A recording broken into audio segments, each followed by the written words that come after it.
Boa noite, irmãos. Amém.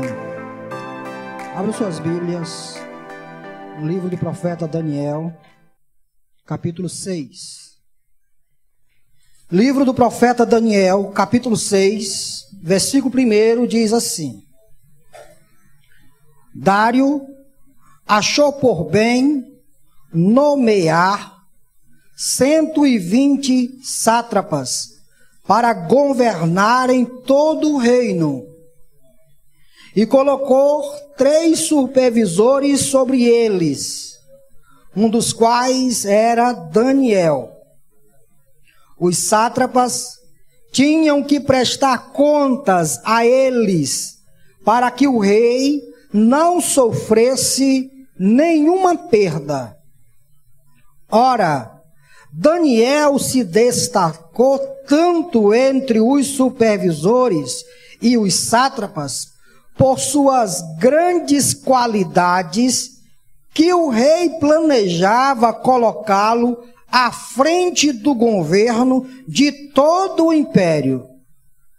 Diante disso, os supervisores e os sátrapas procuraram motivos para acusar Daniel em sua administração governamental, mas nada conseguiram.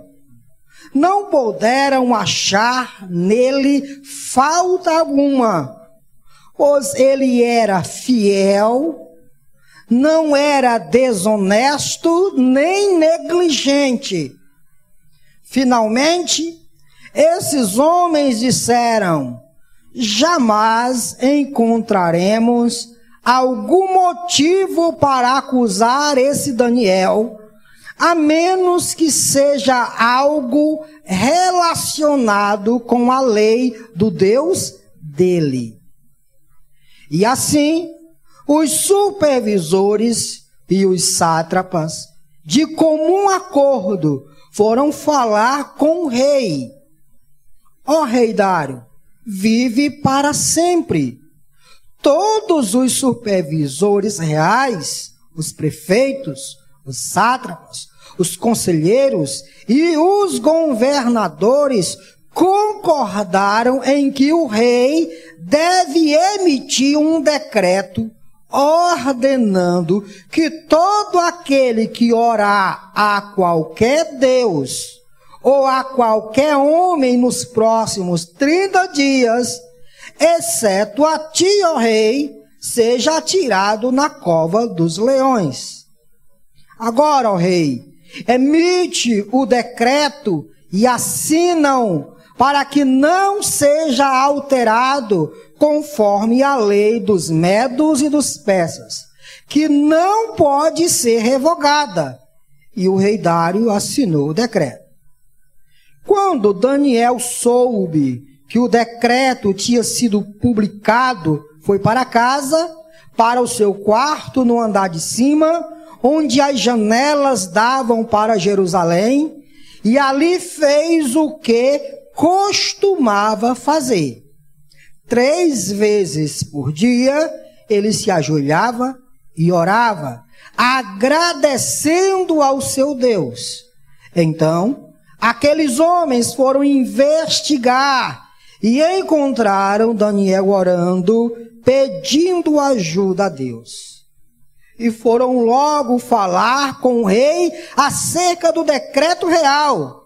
Tu não publicaste um decreto ordenando que nestes 30 dias todo aquele que fizer algum pedido a qualquer Deus ou a qualquer homem, exceto a ti, ó rei, será lançado na cova dos leões? O rei respondeu: o decreto está em vigor conforme a lei dos medos e dos persas, que não pode ser revogada.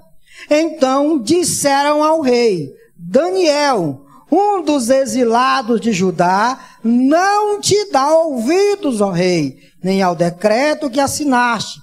Ele continua orando 3 vezes por dia. Quando o rei ouviu isso, ficou muito contrariado e decidiu salvar Daniel. até o pôr do sol, fez o possível para livrá-lo. Mas os homens lhe disseram: lembra-te, ó rei, de que segundo a lei dos medos e dos persas, nenhum decreto, o édito do rei, pode ser modificado. Então, o rei deu ordens e lhes trouxeram Daniel e o jogaram na cova dos leões. Trago-lhes, meus irmãos, esta noite um tema para este texto, para essa exposição, que eu quero que fique fixado na mente de todos nós. Grave aí na sua mente. E o tema é servindo a Deus em um mundo caído. É verdade, meus irmãos, que é muito fácil ser fiel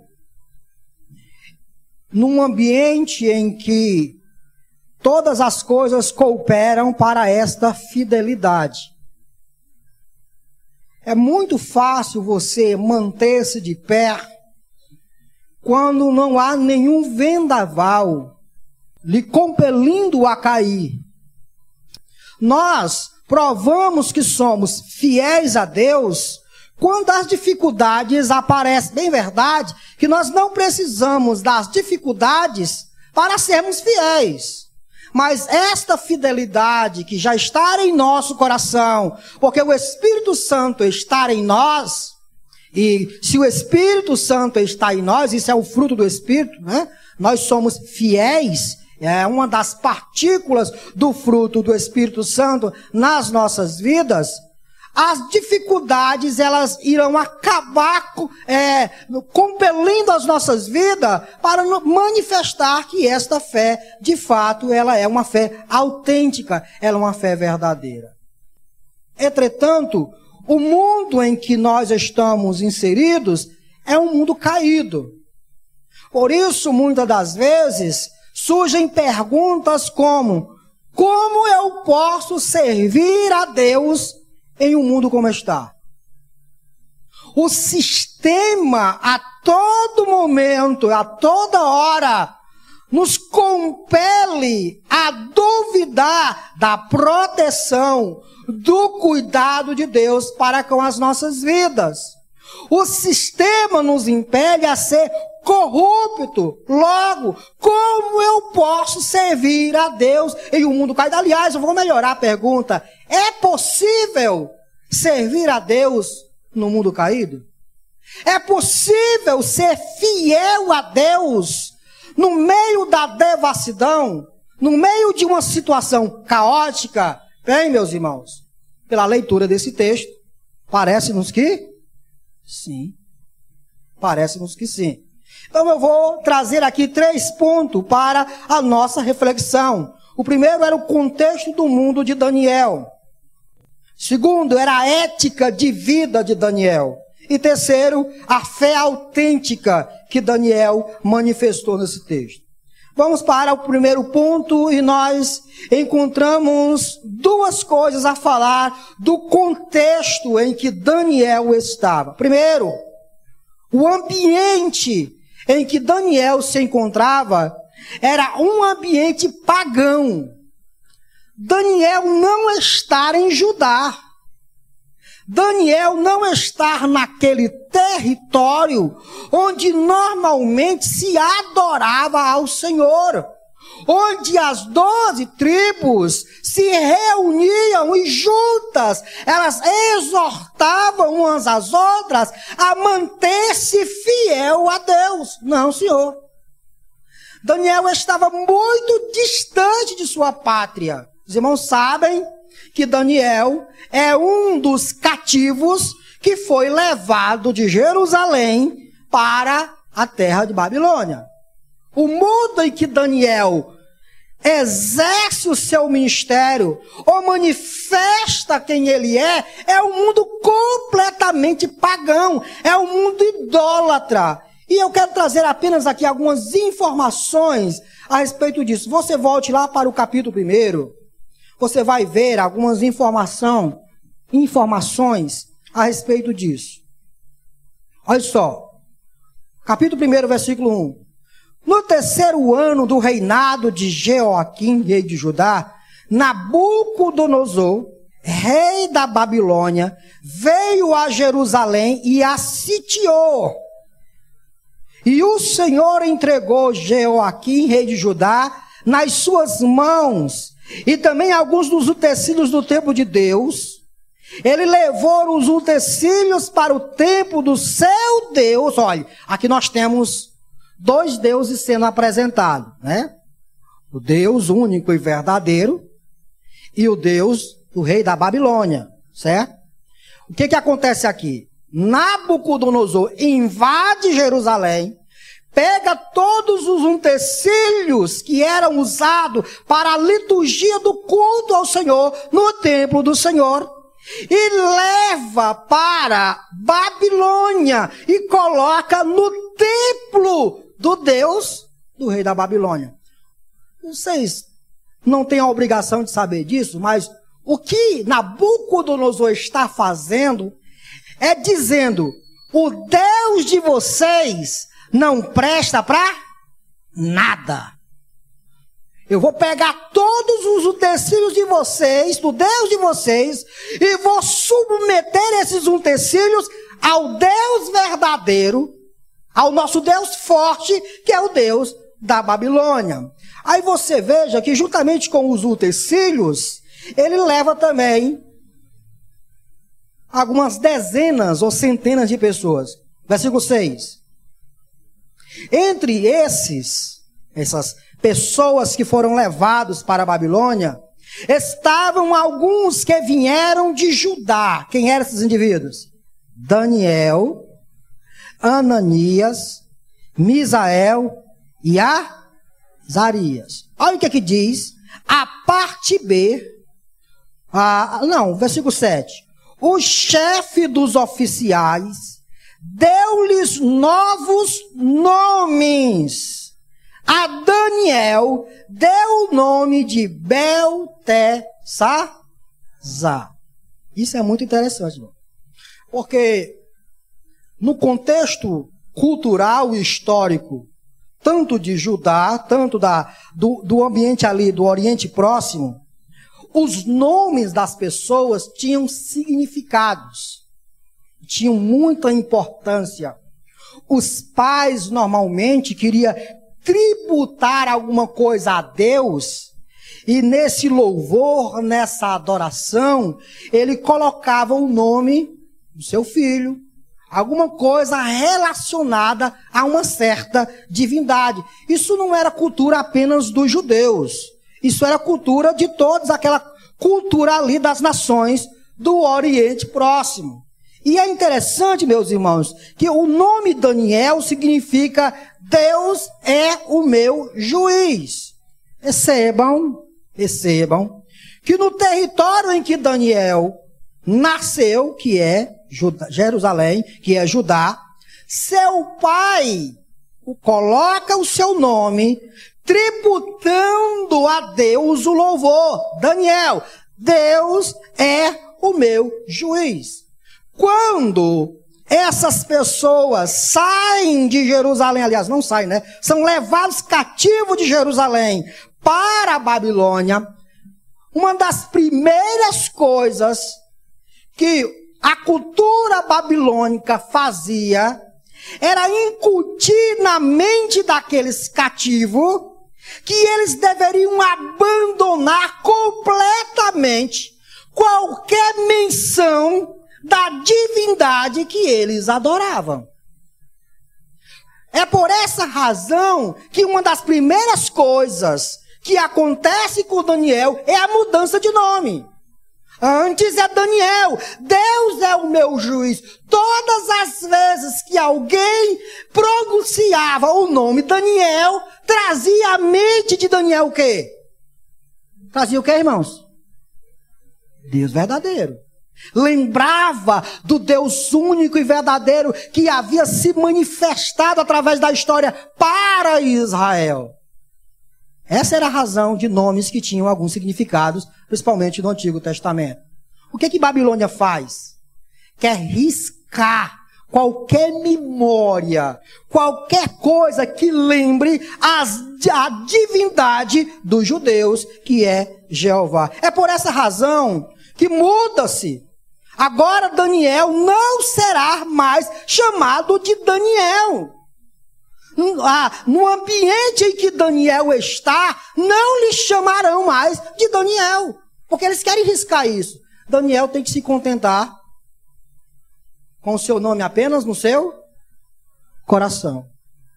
Aonde quer que Daniel fosse, ele seria chamado agora de Beltesazar. Por quê?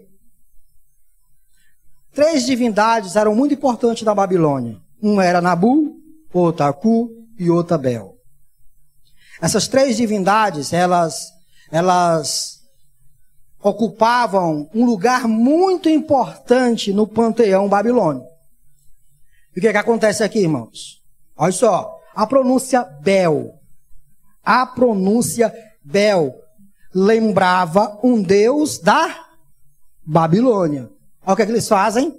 Seu nome não será mais Daniel, pois Daniel lembra você da divindade que você adorava lá em Jerusalém. Seu nome agora será Beltesazar. Todas as vezes que chamar você, todas as vezes que alguém pronunciar o seu nome, você não lembrará mais do Jeová, o Deus de Abraão, o Deus de Isaac, o Deus de Jacó. Você vai ter que se lembrar do nosso Deus. Do nosso Deus, Bel. Olha só, irmãos, aonde Daniel está. Nós não temos tempo para falar do panteão babilônico, que é um panteão muito extenso. Aliás, todas aquelas culturas ali do Oriente Próximo, elas eram politeístas e adoravam a vários deuses. Logo, o que nós concluímos é que o ambiente em que Daniel está inserido na Babilônia é um ambiente completamente pagão, é um ambiente completamente idólatra, é um ambiente em que sequer Daniel tem o privilégio de ter o seu nome referido para que ele se lembre do seu único Deus verdadeiro. Mas não apenas isso, irmãos.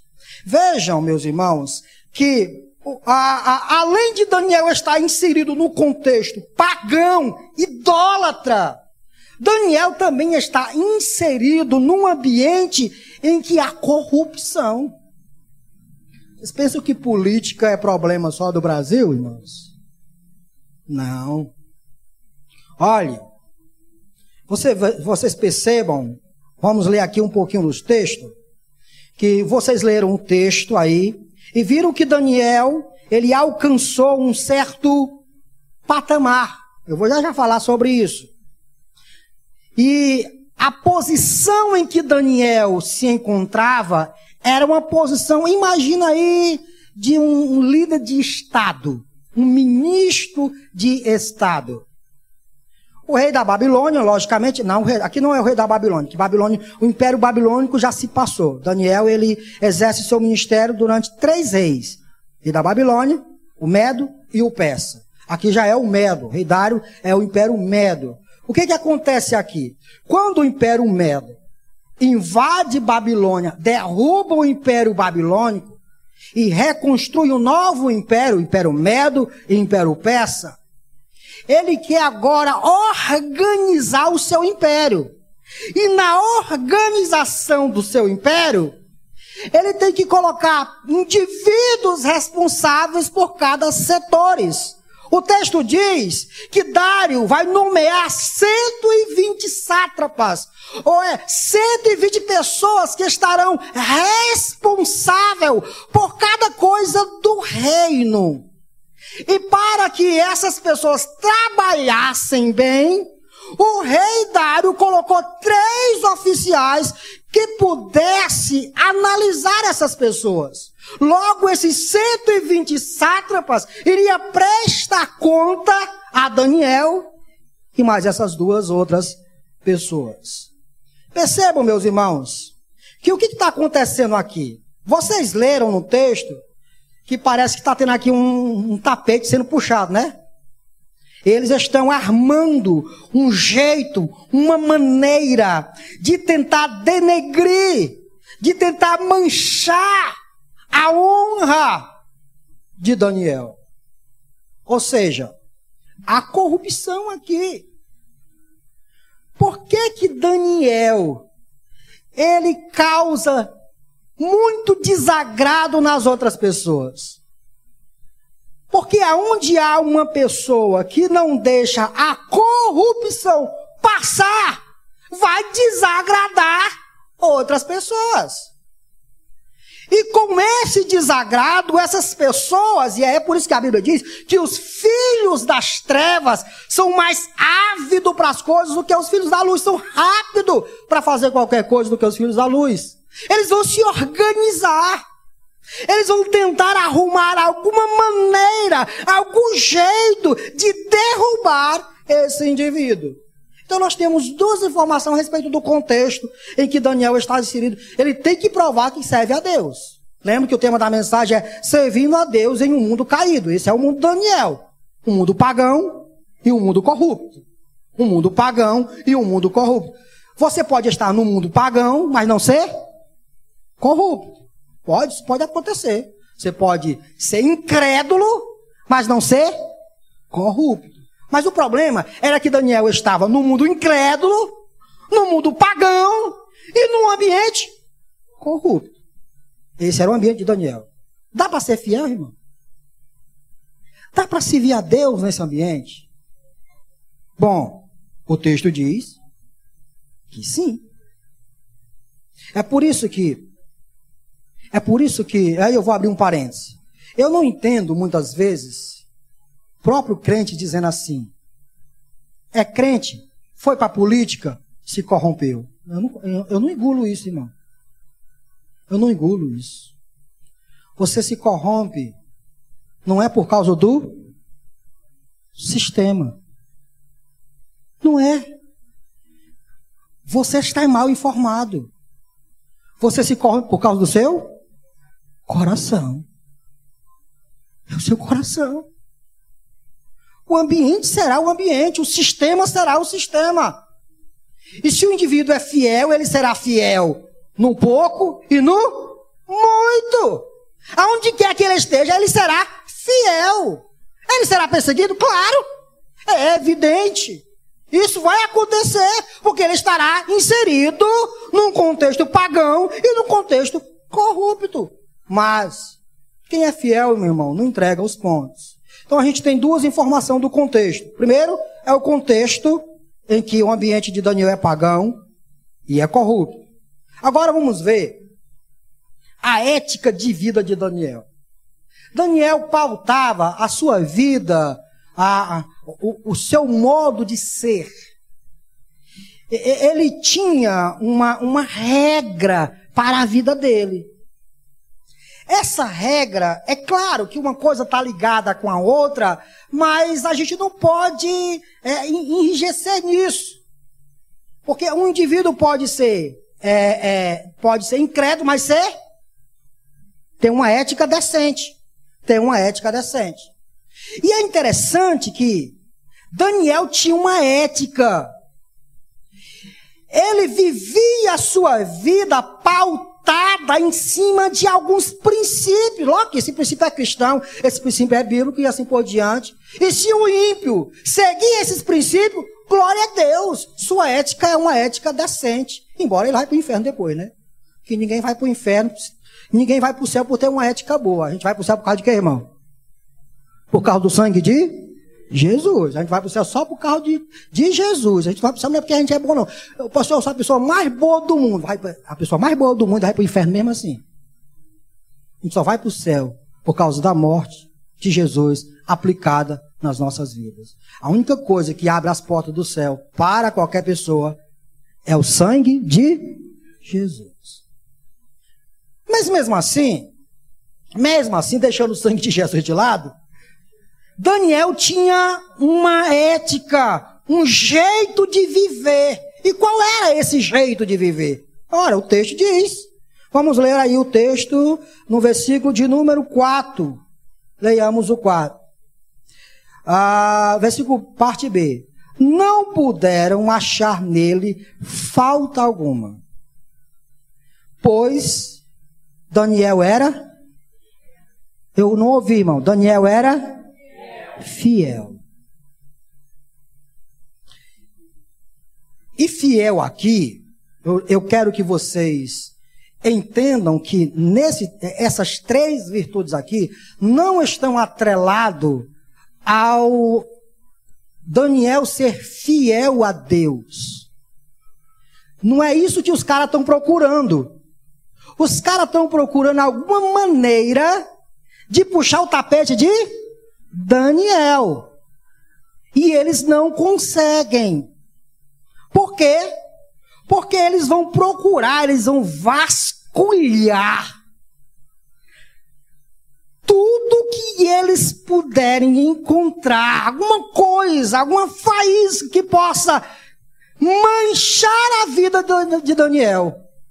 Só que o testemunho que a Bíblia diz, e não é a Bíblia que diz, é eles mesmos, né? Olha, quem fala isso é eles, ó. Diante disso, os supervisores e os sátrapas procuraram motivos para acusar Daniel em sua administração governamental, mas nada conseguiram, não puderam achar nele falta alguma, pois ele era fiel. E aí, ligue essa palavra fiel e todas as outras coisas ao serviço que Daniel está exercendo. Não é a Deus. É claro que uma coisa está ligada à outra, tá certo? Mas imagine que Daniel, ele está, olha, são 120 sátrapas. E para vocês terem uma noção, o Império Medo-Persa, junto com o Império Babilônico, houve 4 impérios que dominaram o mundo todo. O Império Babilônico caiu, depois o Império Medo-Persa, depois o Império Grego, depois o Império Romano. Esses 4 impérios dominaram o mundo todo. Todos os reinos do mundo estavam submetidos a este império. Agora você imagina todos os reinos do mundo submetidos à administração de Daniel. Irmão, se há algo que a gente pode dizer com relação à maneira em que as coisas aconteciam com relação ao governo, ao rei, ao imperador, é que o imperador era alguém que deveria ser absurdamente blindado. O que acontece aqui, irmãos? Daniel é mostrado nesse texto como alguém em que tem a total confiança da parte do rei, do imperador. Nem por um momento, passa na mente do imperador algum pensamento a respeito de Daniel puxar o seu tapete. Porque Daniel era fiel, Daniel entendia que de alguma maneira, na soberania de Deus, o rei representava a autoridade ali. E como representante desta autoridade, Daniel servia ao rei como se estivesse servindo a Deus. Isso é interessante, irmãos. Escute isso aqui. A virtude da fidelidade é algo que, infelizmente, ela está esquecida. É muito difícil você encontrar pessoas fiéis. E pessoas fiéis não são aquelas pessoas que não lhe diz que você está errado quando você está errado. Não é isso. Pessoas fiéis é aquelas que estão ao seu lado na alegria ou na tristeza. Que entra com você aonde quer que for. Fiel. Pessoa fiel. E isso é interessante porque essa virtude estava em Daniel. Outra coisa, ele não era desonesto. E o contrário de honesto é? O contrário de desonesto é? Honesto. Então, vamos deixar de falar o negativo e falar o positivo. Daniel era honesto. Você imagina, irmãos? Imagine aqui comigo o tanto de suborno que deve ter em algum momento passado e travado em Daniel. São os reinos do mundo inteiro. São 120 sátrapas. Que para que algumas coisas elas aconteçam, deveriam passar pela administração de Daniel, pelo aval de Daniel, pelo carimbo, pela assinatura de Daniel. E o texto diz que não foi encontrado na ficha corrida de Daniel nenhum ato de desonestidade. Quando eles vasculharam, quando eles procuraram para ver se em algum momento Daniel assinou o que não deveria assinar, eles não encontraram. Porque ele era meticuloso. Porque ele era filho da luz. E onde a luz está, as trevas se dissipam. Primeiro, ele era fiel, tinha total confiança da parte do rei. Segundo, ele era honesto em todas as suas tratativas. E às vezes eu não gosto de aplicar, porque na aplicação, irmão, você fere as pessoas. Mas eu acho que esse é o momento, né, irmãos? Pastor, como eu sirvo a Deus no mundo caído? Tenha uma ética. Tenha um estilo de vida pautada numa ética cristã. Numa ética em que as pessoas que estão ao seu lado confiem em você. Uma ética em que as pessoas põem a mão no fogo dizendo, fulano de tal, não, fulano de tal não fez isso não. Fulano de tal não fez isso. Por quê? Porque ele sabe que fulano de tal é honesto. Não, irmão, você está enganado. Ou, de repente vê uma história disso, daquilo outro. Para o mexeriqueiro, irmão, não adianta a pessoa ser fiel, não que o mexeriqueiro vai espalhar qualquer coisa. Mas, diante de coisas como essas, todos nós somos chamados a ser honestos. Aí você pode dizer assim, mas pastor, é muito difícil. Essa é a desculpa mais esfarrapada que pode haver. Eu acabei de apresentar para você o contexto de Daniel. Qual o contexto? Qual o contexto, irmão? Pagão, idólatra e corrupto. Será que você tem menos tentação de ser... Aliás, será que você tem mais tentação de ser desonesto do que Daniel? É claro que não. Todo dia passava papelada para Daniel e ele mantinha-se de pé. Tem tanta coisa para falar a respeito disso, irmão. Esse era o serviço de Daniel. Segunda coisa, ele não era negligente. Olha só o que o texto diz, olha. Não puderam achar nele falta alguma, pois ele era fiel, não era desonesto, nem era negligente. Essa palavra, ela é interessante porque o sinônimo, o antônimo de negligente é alguém eficaz, é alguém proativo, é alguém que trabalha arduamente, é alguém que não fica matando. Escuta, eu vou falar de novo. O contrário de negligente é aquela virtude de alguém que não fica matando. Você sabe o que é isso, né, irmão? Imagina. Você foi contratado pelo seu patrão para trabalhar 8 horas corridas. Você não vai gostar disso e eu não estou nem aí. Então, você deve chegar às 8 horas. 8 horas você deve estar em cima da máquina costurando. Só que presta atenção. Tem os 15 minutos de... Não é 15 minutos de descanso. De tolerância. Escute, os 15 minutos de tolerância não é 15 minutos para você chegar atrasado, não. Vocês sabiam disso, né, irmãos?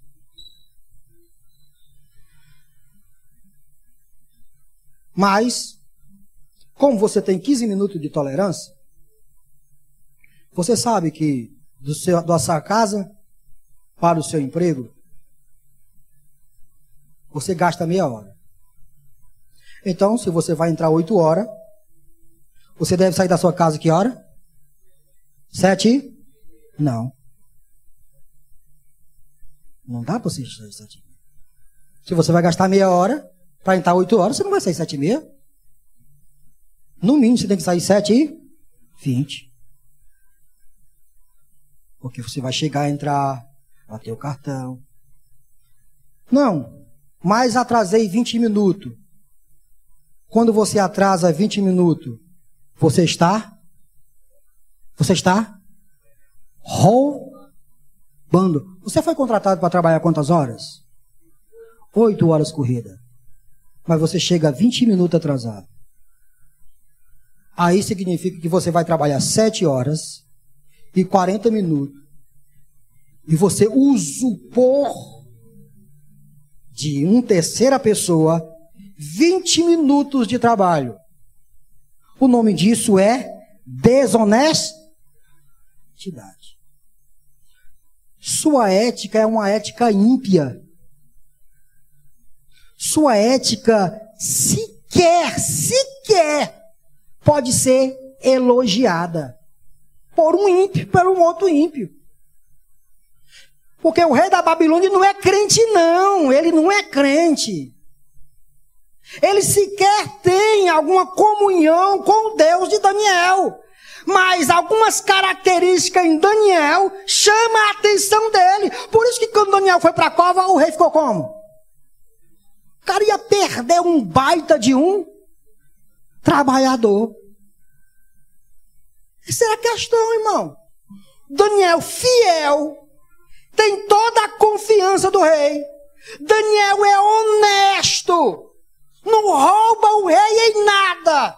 E Daniel é diligente. Trabalha eficazmente. É proativo. Daniel não espera ser mandado para fazer o que tem que ir. Ele faz. Não espera ser mandado. Quem espera ser mandado para fazer o que tem que fazer é o que, irmão? Negligente. Negligente. Tem uma coisa para fazer. Mas só faz quando manda. Negligente. Daniel fazia. Porque essa é a ética de Daniel. Esse é o modo de vida de Daniel. Não importa se ele está num ambiente pagão. Não importa se ele está num ambiente corrupto. Ele é fiel, ele é honesto e ele é proativo. Por isso que os outros olham para ele e não conseguem encontrar nada, nenhuma brecha. Não consegue. Vocês imaginam, irmão? Uma ruma de gente vasculhando a vida desse cara e não encontra nada. Essa é a ética de Daniel. Aí você pode perguntar, então pastor, então eu tenho que começar a examinar o meu caminho. E todos nós temos, irmão. Todos nós temos. Quer ver? Eu vou levantar uma poeirazinha aqui, tá bom? Vocês acham que fazer acordo com o patrão é o quê? Vamos lá, irmão? Vamos discutir isso aí hoje? Você está trabalhando 7 anos, quer sair da empresa, faz acordo com o patrão, e então continua ganhando o seu quê? Né? O seguro, né? Seguro-desemprego. Chegue para qualquer advogado, que ele vai dizer que isso, o nome disso é?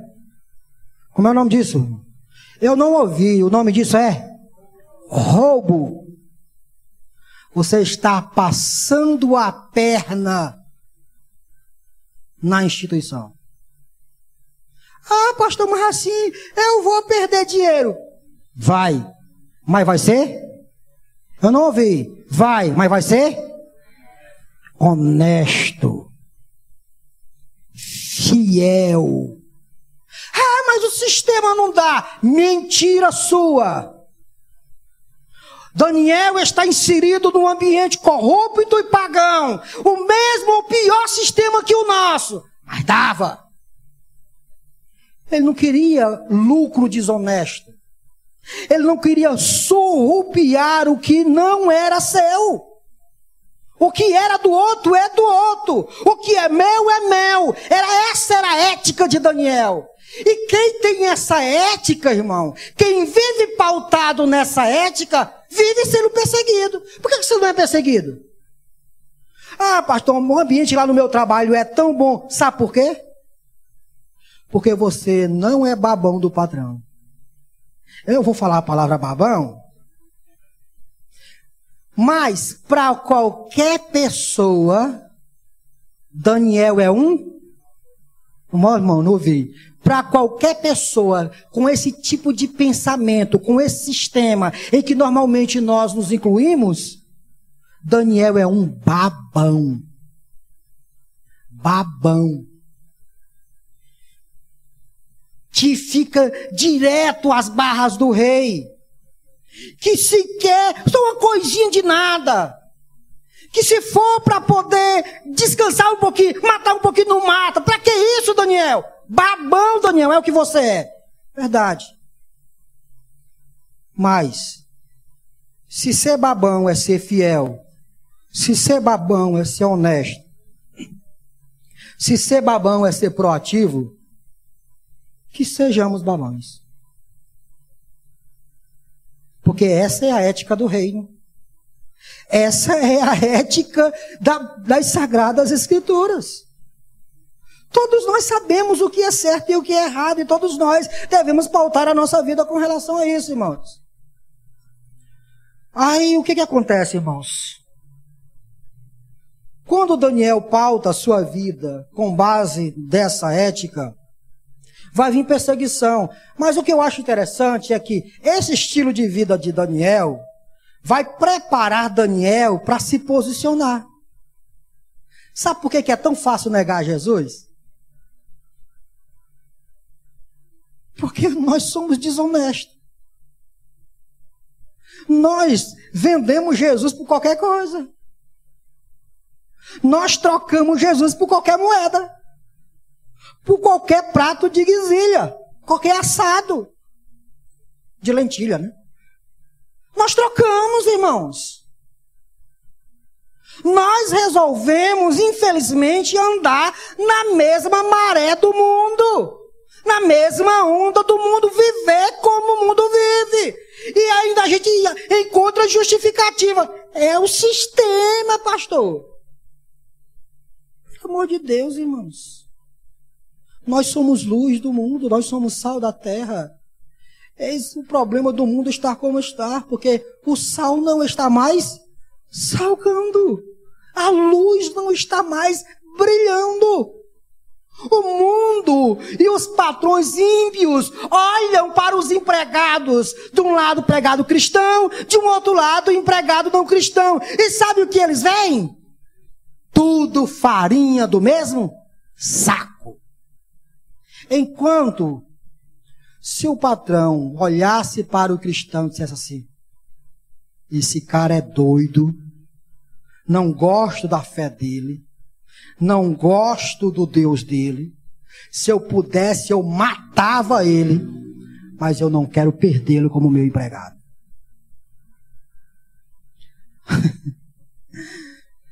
Aí os crentes perdem emprego, Aí vem para a oração. Pastor, ore por mim, pastor. Por quê, irmão? Porta se fechou.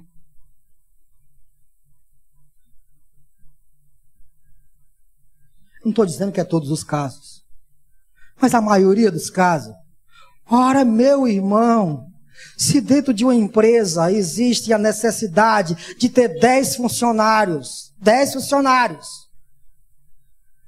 6 funcionários é proativo, fiel, honesto, é alguém que simplesmente é proativo, não mata. O patrão olha para ele, esse é um cara que dá lucro à empresa, mas eu tenho que cortar empregados da minha empresa. Ele vai te cortar? Tem nem perigo. Ele não é doido. Até o ímpio sabe que um bom funcionário só vai dar lucro. Agora um mau funcionário, alguém que já entra na empresa emburrado, com a cara feia, sem gostar de fazer o serviço, pode preparar, meu filho. Se você for meu empregado, na hora que vier um corte, eu corto na mesma hora. Aí vem para a igreja. Ore por mim, faz campanha, faz jejum. Não sei. Daniel sabe. E todos nós estamos sabendo agora. Seja honesto. Seja proativo.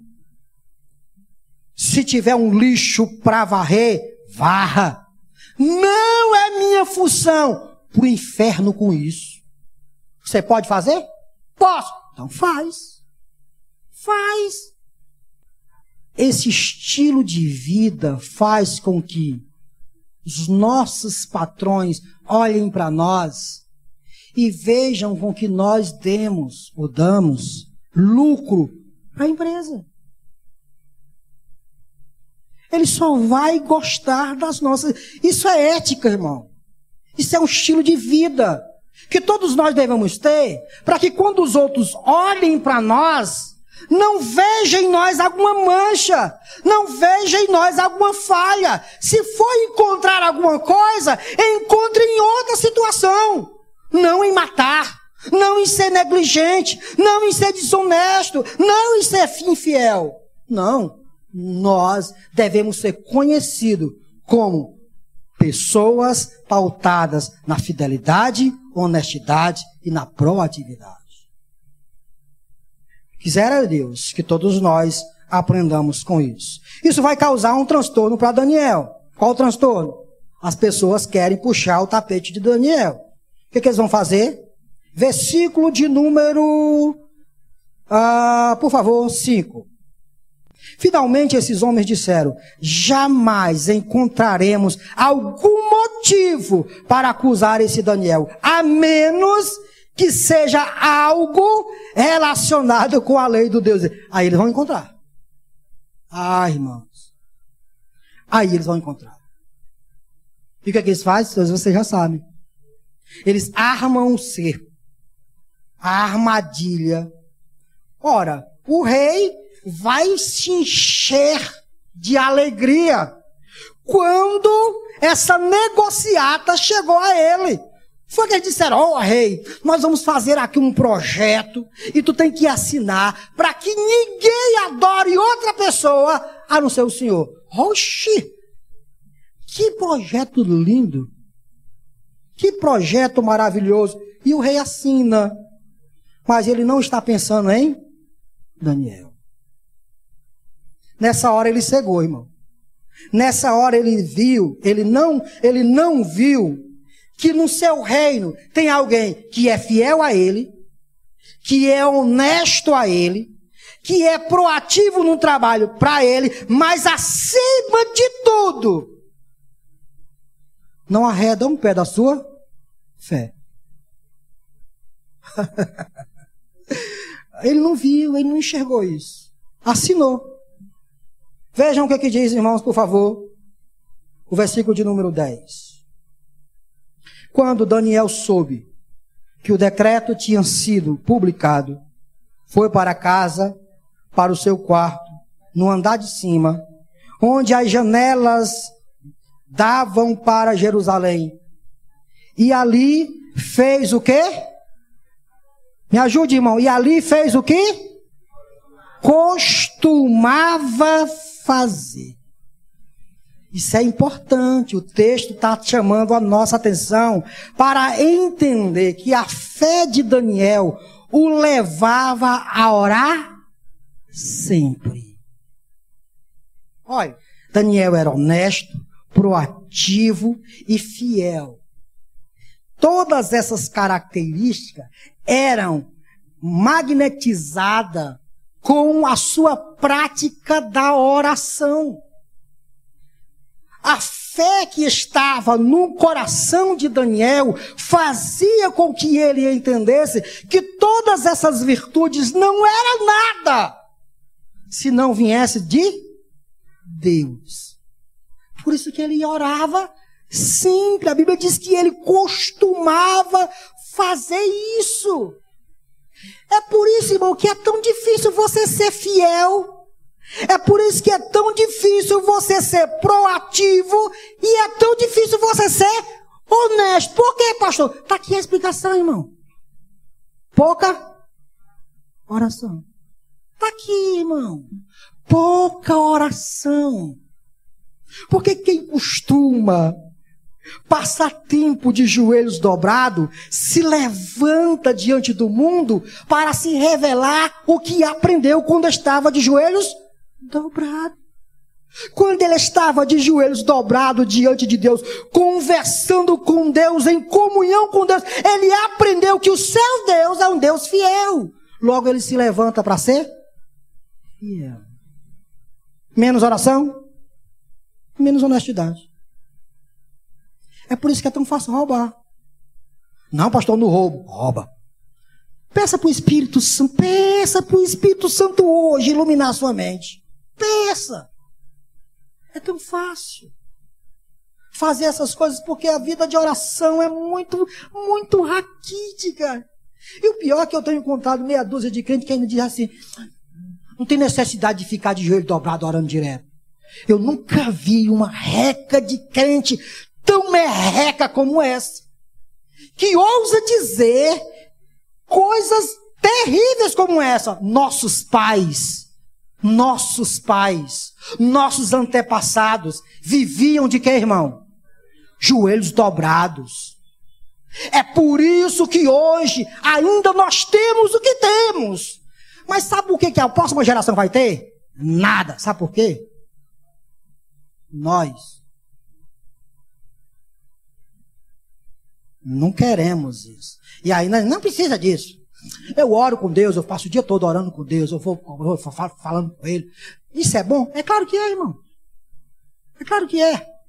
Mas você imagina eu conversando com a Sandra e tudo mais, aí o único acesso de contato e comunhão que eu tenho com a Sandra é quando a gente vai para o trabalho ou vai na rua. Aí na rua eu converso com um, converso com outro, converso com um, converso com outro. Que espécie de comunhão eu vou desenvolver com a minha esposa se todo momento de comunhão que eu vou ter com ela tem 3, 4, 5, 10 pessoas tomando a minha atenção? Não vai desenvolver comunhão nenhuma. Nós desenvolvemos comunhão quando estamos lá aos pés de Cristo, orando, conversando com Ele, falando, aprendendo dele, como Daniel costumava fazer. Era hábito. Hábito é coisa ruim, pastor. Não, hábito é coisa boa. Aquilo se torna algo prático na sua vida, em que você vai fazer. Daniel fazia uma vez, outra vez e outra.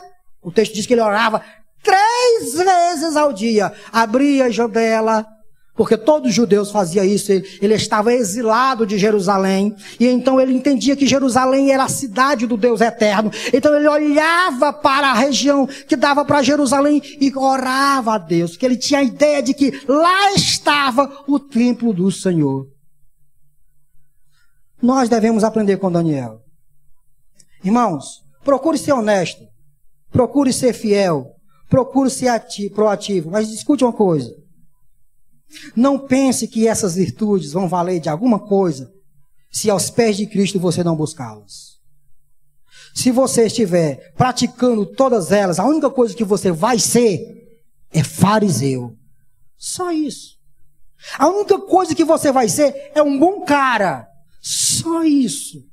Mas quando, com humildade, nós nos dobramos diante dos pés do Senhor, nós manifestamos que todas essas coisas só são realidades na nossa vida, não por causa da nossa força, não por causa da nossa educação, não por causa dos nossos pais que nos criaram dessa forma, porque o Espírito está em nós, nos ensinando essas coisas, então nós praticamos essas coisas. E então nós damos glória a Deus por isso, nós agradecemos a Deus por isso. Esse texto diz que Daniel passava os dias orando, agradecendo a Deus por aquilo que Deus havia dado a ele. Falta gratidão a você por causa de quê? Falta de oração, irmãos. Vamos desenvolver e terminar no último ponto aqui. Essa prática de oração de Daniel o levava a não negar a sua crença. Vejam, meus irmãos, a continuação do versículo de número 10. Quando Daniel soube que o decreto tinha sido publicado, foi para casa, para o seu quarto no andar de cima, onde as janelas davam para Jerusalém, e ali fez o que costumava fazer. 3 vezes por dia ele se ajoelhava e orava, agradecendo ao seu Deus. Então, aqueles homens foram investigar e encontraram Daniel orando, pedindo ajuda a Deus. E foram logo falar com o rei acerca do decreto real. Escute, acima de tudo, acima da lealdade ao rei, acima da lei que o rei havia posto, existia uma lei superior, que era a lei de Deus. Quando as duas se chocam, quem vocês acham que deve permanecer, irmãos? A lei de Deus. Nós devemos nos submeter às autoridades. Nós devemos ser fiéis às autoridades.